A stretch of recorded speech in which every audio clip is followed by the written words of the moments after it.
The morning of March 7th, 1943, at a forward repair depot outside Thalept, Tunisia, a staff sergeant whose name would never appear in any official report stood beside a P-38 Lightning with a wrench in his hand and a decision that could end his career. The twin-boom fighter sat motionless on the hardpan, its Allison engines silent, their turbo-superchargers cold. Inside the left engine nacelle, buried in a tangle of aluminum ducting and control cables, was a single thermostatic valve no larger than a man's fist. The sergeant had spent the previous night reading technical manuals by flashlight, tracing the path of compressed air from the turbo-supercharger through the intercooler system, calculating what might happen if that valve simply stopped doing its job. Now, in the pale North African dawn, he reached into the nacelle with a pair of wire cutters and made the valve inoperative. He did the same to the right engine. Then he signed off on the aircraft as airworthy and walked away. The modification took 11 minutes to complete. It violated 3 separate technical orders. And within a week, it would begin saving American lives at altitudes where the P-38 had been dying. If you're enjoying this deep dive into the story, hit the subscribe button and let us know in the comments from where in the world you are watching from today. The problem had been killing Lightning pilots since the previous November, when the first P-38 fighter groups arrived in North Africa as part of Operation Torch. The twin-engine fighter had been designed in 1937 as a high-altitude interceptor, built around a revolutionary premise.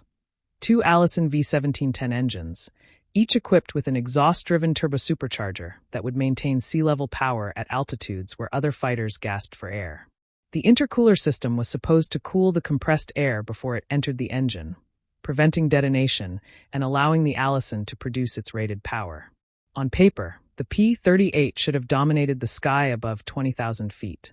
In practice, over Tunisia, it was being massacred. The 14th Fighter Group had arrived at Aix-les-Bains airfield on November 21, 1942, with 54 pilots and their brand-new P-38FS. By late January, 32 of those pilots were dead or missing, and the group had been reduced to 7 operational aircraft. The 82nd Fighter Group, rushed in from England to cover the losses, fared little better. German pilots flying Messerschmitt Bf 109s and Focke-Wulf 190 fighters had learned that above 25,000 feet, the Lightning lost its edge. The American pilots would climb toward an intercept, throttles advanced, watching their cylinder head temperatures rise as the intercooler struggled to cool air compressed by engines producing more power than the system had been designed to handle. At the critical moment, when combat required maximum performance, the pilots faced a choice: push the engines into the red and risk detonation, or accept reduced power and die at the hands of German fighters who could climb faster and fight harder at altitude. The official solution was pilot discipline. Don't exceed the engine's rated power limits. Don't stay at high boost settings for extended periods. Monitor your temperatures religiously. The unofficial truth, whispered in ready tents and confirmed by blood on the Tunisian hardpan, was that following the rules got you killed. The P-38's intercooler system, designed for the original P-38's 1,100 horsepower engines, couldn't handle the 1,325 horsepower that combat demanded from the later models. The thermostatic valve that controlled coolant flow through the intercooler was doing exactly what it had been engineered to do. And that, the staff sergeant had concluded, was the problem. The Lockheed P-38 Lightning had been born from specifications that seemed impossible in 1937. A high-altitude interceptor capable of 360 miles per hour at 20,000 feet, with heavy armament and the ability to climb to that altitude in under 6 minutes. No single American engine then in production could meet those requirements, so Hall Hibbard and Kelly Johnson, working at Lockheed's Burbank facility, designed the aircraft around 2 engines instead of 1. The twin-boom configuration they developed was unlike anything flying. 2 Allison V12 engines mounted in nacelles extending back into streamlined tail booms, with the pilot and armament housed in a central pod suspended between them. Each engine drove a turbo-supercharger mounted in the boom, using exhaust gases to spin a turbine that compressed incoming air and forced it into the engine at high pressure. The physics were elegant. At sea level, an engine breathes dense air rich with oxygen. At altitude, air pressure drops, oxygen content falls, and power bleeds away unless you can artificially restore that pressure. The turbo-supercharger solved this by compressing thin, high-altitude air back to sea-level density, allowing the Allison to produce full power at heights where other fighters suffocated. But compression generates heat, and hot air is less dense than cold air, which meant the compressed air needed cooling before it entered the cylinders. That was the intercooler's purpose: to extract heat from the compressed airstream, cooling it back down and allowing the engine to pack even more oxygen into each combustion stroke. In the original design, Lockheed had placed the intercoolers in the leading edges of the P-38's outer wings, using the aircraft's forward motion to ram cold air through aluminum passages wrapped around the hot compressed air ducting. It was an efficient use of space, tucking the heat exchangers into an area that would otherwise have been empty. The system had been carefully calculated for engines producing around 1,050 horsepower, with specific thermal loads and airflow requirements based on that power level. Engineers at Wright Field had approved the design. Lockheed had built it to specification. The Army Air Forces had accepted it as combat-ready. The flaw was invisible until combat revealed it. By 1942 and 1943, the Allison V-1710 had evolved past its original design parameters. The engines now installed in P-38FS and P-38GS were producing 1,325 horsepower at military power settings, with the potential for 1,600 horsepower at war emergency power if the turbosupercharger was pushed to its limits. That extra power came from higher manifold pressures, which meant more compressed air flowing through passages designed for lower volumes. The intercooler cores in the wing leading edges, adequate for the original engines, now faced thermal loads they had never been designed to handle.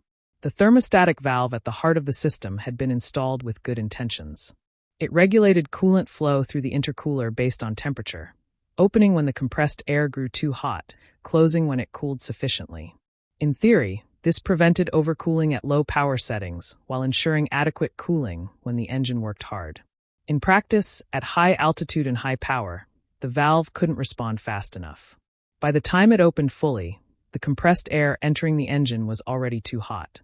The engine would begin to detonate, knock, and lose power. Pilots learned to recognize the sound: a sharp metallic hammering that meant the fuel-air mixture was exploding rather than burning, pounding pistons and valves with shock waves that could crack an engine block. The doctrine that emerged from these limitations was conservative. Treat the engines gently, avoid sustained high-power operations, except that the P-38 couldn't fight at full capacity at the altitudes where German fighters excelled. It was a doctrine written in the language of engineering limitations and cautious procurement boards, signed by men who would never have to explain to a pilot's widow why the rules mattered more than survival. The reality above Tunisia was simpler and more brutal than any technical manual. Messerschmitt Bf 109 pilots from Jägerschwader 53 and Focke-Wulf 190 pilots from other veteran units had been fighting since Spain, since Poland, since the Battle of Britain. They understood altitude advantage, understood energy tactics, understood how to position themselves above American formations and dive through them before the P-38s could respond. On November 28, 1942, German pilots claimed 7 Lightnings without loss. Through December and January, the pattern repeated. The 14th Fighter Group bled pilots and aircraft faster than replacements could arrive. The American pilots knew their aircraft had the potential to dominate. On the ground, during maintenance tests, the Allisons could produce the power the engineers promised. In the thin air of combat altitude, that power evaporated. A pilot climbing to intercept enemy fighters would advance his throttles, watching the manifold pressure gauge creep upward, feeling the engines strain against their thermal limits. The intercooler temperature would climb. The cylinder head temperature would climb. And the choice would crystallize: pull back to safe power settings and accept that the Germans above him were faster and could outclimb him, or push into the red zone and hope the engines didn't detonate before the fight ended. Some pilots quietly removed the throttle stops, allowing manifold pressures of 60 to 70 inches of mercury, far beyond the official 41-inch limit recommended by Wright Field. They gained power and shortened their engines' lives. Others developed techniques for managing the intercooler manually, trying to keep temperatures in the narrow band where the engines produced power without destroying themselves. All of them understood they were fighting with one hand tied behind their backs, flying an interceptor that couldn't intercept, a high-altitude fighter that lost its edge at high altitude. The maintenance crews understood this too. They were the ones who pulled burned pistons from engines that had detonated under combat loads, who replaced cracked cylinder heads, who documented the failures in reports that moved slowly through channels toward Burbank and Wright Field. They watched pilots walk out to aircraft that the mechanics knew were compromised, not by poor maintenance or faulty parts, but by a design that had been optimized for the wrong problem. The P-38's intercooler system was a solution to 1937's questions, now being asked to answer 1943's demands. The staff sergeant in the forward repair depot had seen enough. He had read the technical literature on intercooler theory, understood how heat transfer worked, knew what happened when compressed air wasn't cooled adequately before entering an engine. He also knew what the thermostatic valve was preventing: unrestricted coolant flow that would maximize the intercooler's heat rejection capacity. The valve existed to prevent overcooling at low power, to manage efficiency across a wide range of operating conditions. At combat power and combat altitude, efficiency was irrelevant. Survival mattered. Maximum cooling mattered. Getting every possible horsepower from those Allisons mattered more than following a technical order written by engineers who had never watched German fighters dive through a formation of Lightnings. So he bypassed the valve. He didn't ask permission, didn't file a modification request, didn't wait for approval from Lockheed or Wright Field or any of the boards that decided what was officially acceptable. He made the intercooler incapable of restricting coolant flow, forced it to operate at maximum cooling capacity regardless of temperature, and sent the aircraft back to combat. If it worked, pilots might survive. If it failed, his career was over. The mathematics of that decision, standing in the Tunisian dawn with wire cutters in his hand, seemed remarkably simple. The aircraft that returned to service after the sergeant's modification carried no external marks of change. The twin Allison V-17-1049 and 53 engines, each displacing 1,710 cubic inches across 12 cylinders arranged in a 60-degree V, looked identical to every other P-38F in the squadron. The General Electric Type B turbosuperchargers mounted in the tail booms showed no signs of alteration. The wing leading edges, housing the intercooler passages wrapped in aluminum sheeting, appeared unchanged. Only inside the nacelles, where coolant lines ran from the engine to the intercooler core, was there evidence of what had been done: a valve that no longer closed, held permanently in the open position by a length of safety wire. The technical effect was straightforward. Compressed air from the turbosupercharger, heated to several hundred degrees by the compression process, now flowed through intercooler passages constantly bathed in maximum coolant flow. The heat exchangers, no longer throttled by a temperature-sensitive valve, rejected thermal energy as fast as physics allowed. The compressed air entering the engine's intake manifold arrived 30 to 40 degrees cooler than before. Cooler air was denser air. Denser air meant more oxygen molecules per cubic inch. More oxygen meant more complete combustion, which meant more power from the same manifold pressure, or the ability to run higher manifold pressures without detonation. The numbers translated directly into combat capability. An Allison V-1710 running at 47 inches of mercury manifold pressure, with properly cooled intake air, could produce 1,325 horsepower reliably at 25,000 feet. The same engine, with intake temperatures elevated by an inadequate intercooler, might detonate at those settings, forcing the pilot to reduce power. The modification didn't change the engine's fundamental capabilities.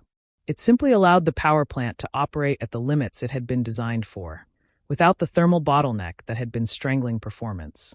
The first pilot to fly the modified aircraft reported the difference before he reached 10,000 feet. The engines felt stronger on the climb. The rate of ascent noticeably improved. At 20,000 feet, where the Lightning normally began to labor, the Allisons pulled cleanly through the altitude band. At 25,000 feet, where combat typically occurred, the pilot advanced the throttles to 47 inches and watched the manifold pressure hold steady without the cylinder head temperatures climbing into the red zone. The engines ran cooler. The power remained consistent. When he pushed to 54 inches of mercury, testing the limits, the Allisons delivered the horsepower without complaint.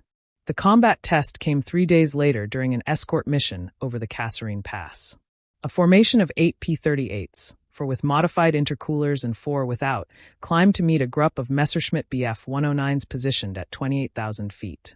The German fighters, confident in their altitude advantage, initiated their standard attack. A slashing dive through the American formation followed by a zoom climb back to altitude where the Lightnings historically couldn't follow. This time, the 4 modified P-38s stayed with them. The pilots pushed their throttles forward, felt their engines respond without hesitation, and maintained the climb rate necessary to keep the German fighters engaged rather than allowing them to escape upward and reset for another attack. No one was shot down that day on either side, but the psychological impact among the American pilots was immediate.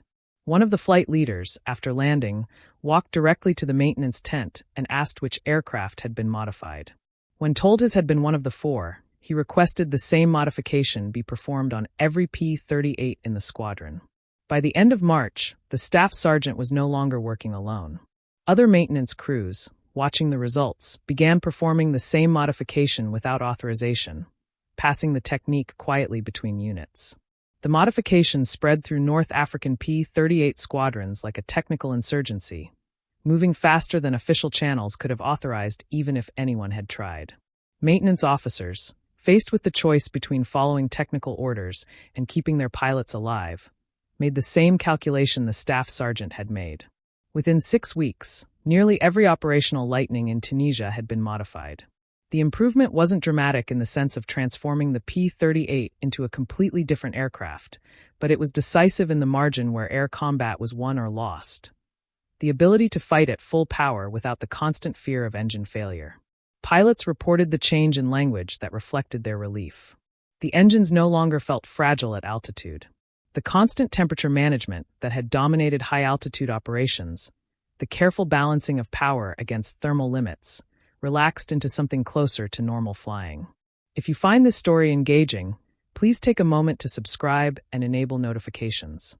It helps us continue producing in-depth content like this.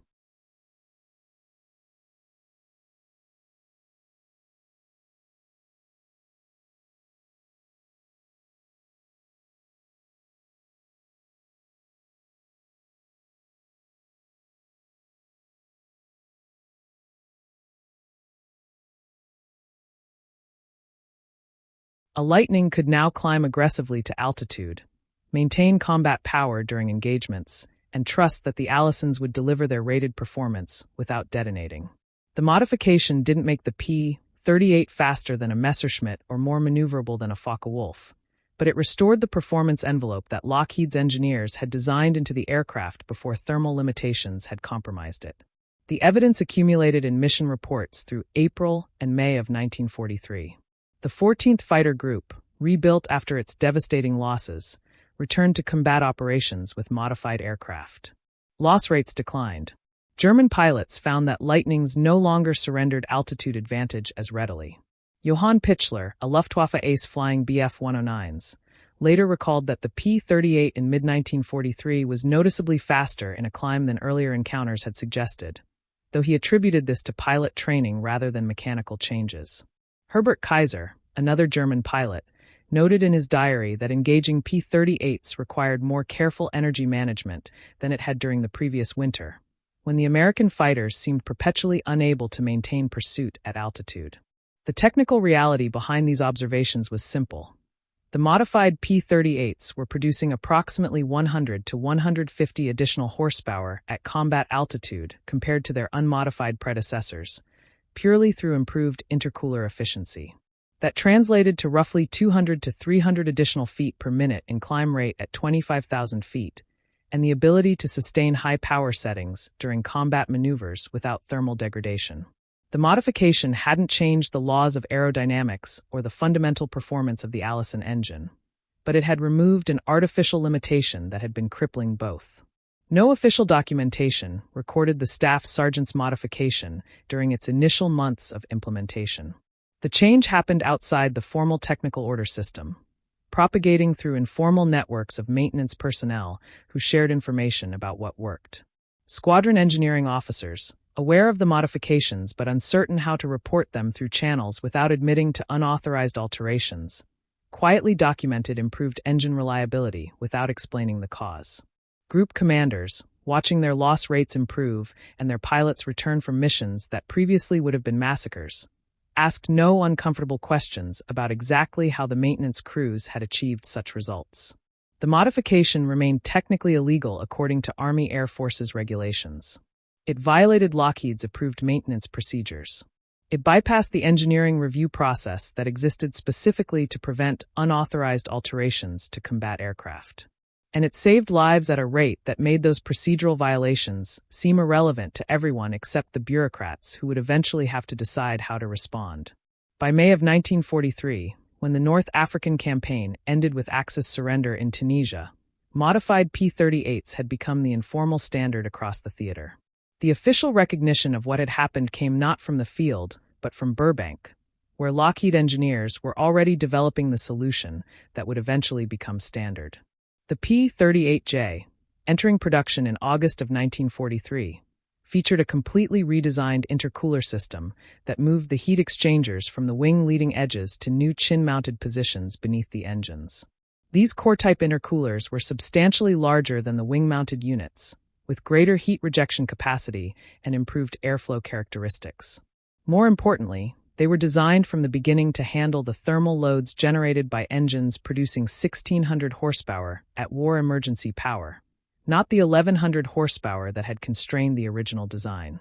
The chin intercoolers represented Lockheed's acknowledgement that the wing-mounted system had been inadequate, though the company never publicly stated this in such direct terms. The official explanation focused on improved cooling capacity and reduced vulnerability to combat damage, both of which were true, but incomplete descriptions of the problem the new design solved. The reality was that combat experience had exposed a fundamental mismatch between the P-38's evolved powerplant and its original cooling architecture. The field modifications in North Africa had demonstrated that maximizing intercooler efficiency improved high-altitude performance substantially.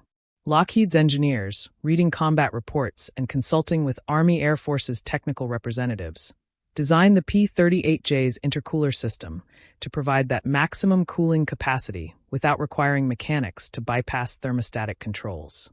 The P-38J also received manually controlled intercooler shutters, operated by toggle switches in the cockpit, that allowed pilots to regulate cooling based on flight conditions. This gave the pilot direct control over the intercooler's effectiveness, replacing the automatic thermostatic valve with human judgment. In practice, most pilots learned to fly with the shutters fully open during combat operations, maximizing cooling just as the North African modifications had done, and closing them only during cruise flight to maintain optimal intake temperatures. The system was more sophisticated than a simple bypass, but the operational doctrine that emerged from its use vindicated the staff sergeant's original logic. At combat power and combat altitude, maximum cooling was more important than thermal efficiency. By late 1943, P-38Js were reaching operational squadrons in Europe and the Pacific, bringing with them the performance characteristics that earlier models had only achieved through unauthorized field modifications. Pilots transitioning from P-38F, G, or H models to the J variant reported that the new aircraft felt like what the Lightning was always supposed to be, a high-altitude fighter that could operate at full power without constant thermal management. The improvement was particularly noticeable in the European theater, where bomber escort missions regularly operated above 25,000 feet and German fighters could exploit any performance limitation ruthlessly. The staff sergeant's modification, meanwhile, continued to propagate through squadrons still flying earlier P-38 variants. Even after the P-38J became available, hundreds of F, G, and H model Lightnings remained in service, and maintenance crews continued to perform the intercooler bypass on these older aircraft. The modification had proven too effective to abandon, simply because a better solution existed in newer production models.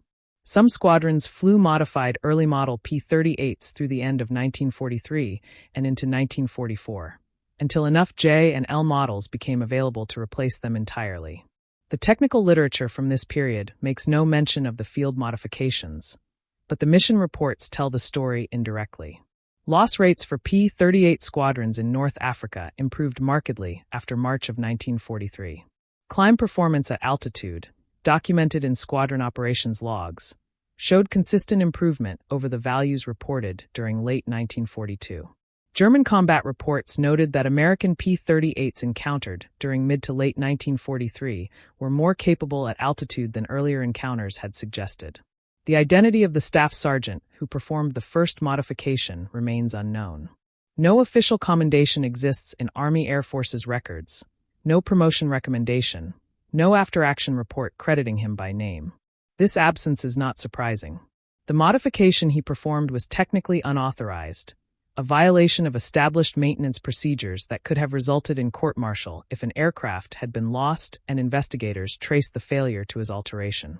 The military bureaucracy that would eventually embrace the solution he discovered had no mechanism for rewarding someone who had broken the rules, even when breaking them saved lives. His anonymity was probably his protection, allowing the modification to spread without forcing anyone in the chain of command to officially acknowledge what was happening or to decide whether to punish the ingenuity that was improving combat effectiveness. Other mechanics who learned the technique and applied it to their own squadron's aircraft similarly left no record of their names. Maintenance logs from North African P-38 units during this period document routine service, engine changes, and combat damage repairs, but they make no mention of intercooler valve modifications. The paperwork remained clean, following official procedures, while the actual aircraft flying combat missions carried alterations that existed outside the documented maintenance history. This parallel reality, one set of records for the bureaucracy and another set of facts in the aircraft themselves, represented a quiet rebellion by men who understood that survival mattered more than compliance. The unofficial nature of the modifications created a strange historical gap. Lockheed engineers, developing the P-38J's improved intercooler system in Burbank, were working from combat reports that described performance problems without fully understanding that some units had already solved those problems through field modifications. Army Air Force's technical representatives visiting North African squadrons may have observed the modifications, but either didn't report them or their reports were lost in the massive volume of technical data flowing through military channels. The result was that the official solution, the P-38J's chin-mounted intercoolers, was developed in parallel with the field solution rather than directly because of it, though both addressed the same fundamental problem. By the time the P-38J entered widespread service in late 1943 and early 1944, the distinction between official and unofficial modifications had blurred.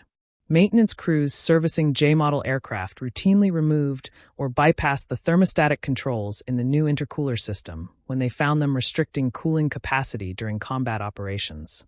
The P-38L, the final major production variant, incorporated lessons learned from both the field modifications and the J-model's operational experience, arriving at a cooling system that provided maximum heat rejection capacity without requiring pilots or mechanics to circumvent the design.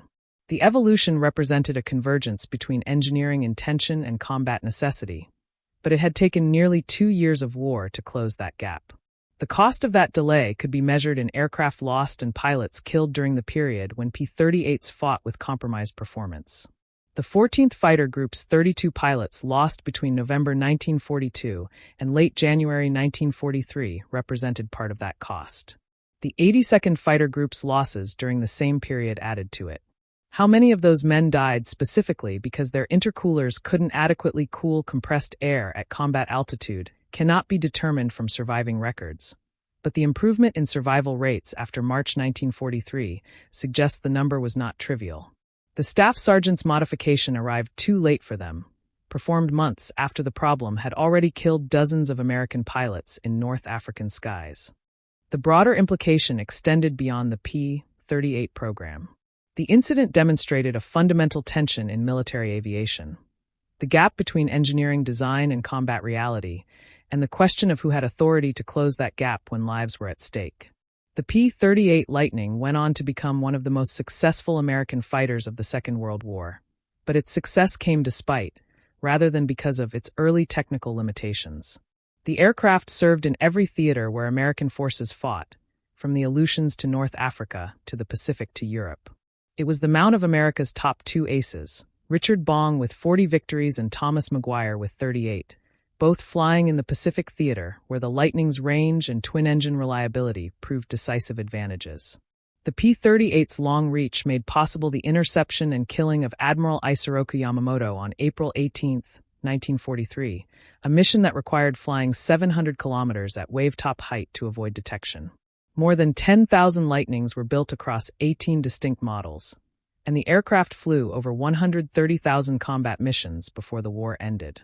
Yet the fighter's performance in the European theater remained complicated throughout its service life. Even with improved intercoolers and better engine management, the P-38 never achieved the same dominance over Germany that it demonstrated against Japanese forces in the Pacific.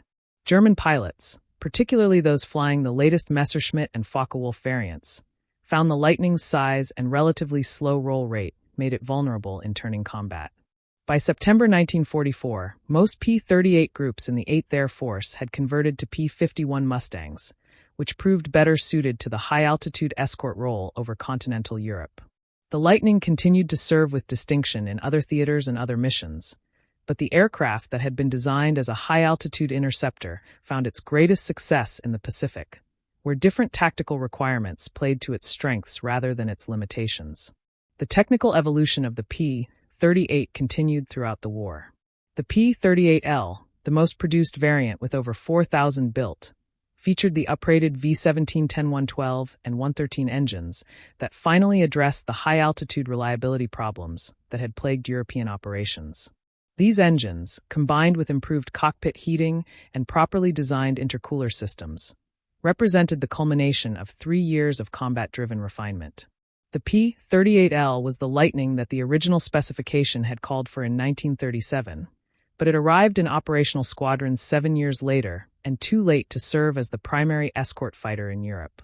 The story of the intercooler modification represents a single thread in the larger fabric of wartime innovation, but it illustrates principles that extended far beyond one aircraft type.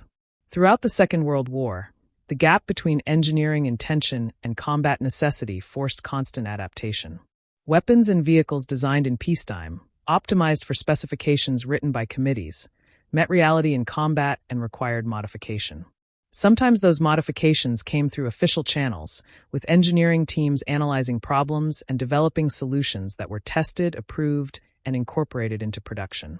Sometimes they came from mechanics in forward repair depots who didn't have time to wait for official solutions and didn't have authority to change anything, but did it anyway because the alternative was watching more pilots die. The military services had no formal mechanism for capturing this kind of bottom-up innovation. Suggestions could be submitted through proper channels, but the process was slow and required documentation that mechanics rarely had time to prepare. The result was that effective field modifications often spread informally, adopted because they worked rather than because they were authorized. Some eventually received official recognition and were incorporated into technical orders. Others remained underground, known to maintainers but invisible to the engineering community that might have benefited from understanding what problems combat personnel had identified and how they had solved them. The intercooler bypass modification eventually influenced P-38J design, but only after parallel development had already arrived at a similar solution independently. The broader legacy of the intercooler modification extends beyond its specific technical impact. The incident represents a moment when military necessity trumped institutional procedure, when men closest to the problem exercised judgment that saved lives even though they lacked authority to do so. This pattern repeated throughout the war across all combatant nations. Field modifications to tanks, unauthorized changes to weapons systems, tactical innovations that violated doctrine but proved effective in combat. The organizations that won were often those that could recognize valuable innovation regardless of its source and incorporate it quickly, while those that remained rigid about hierarchy and procedure paid in blood for their inflexibility.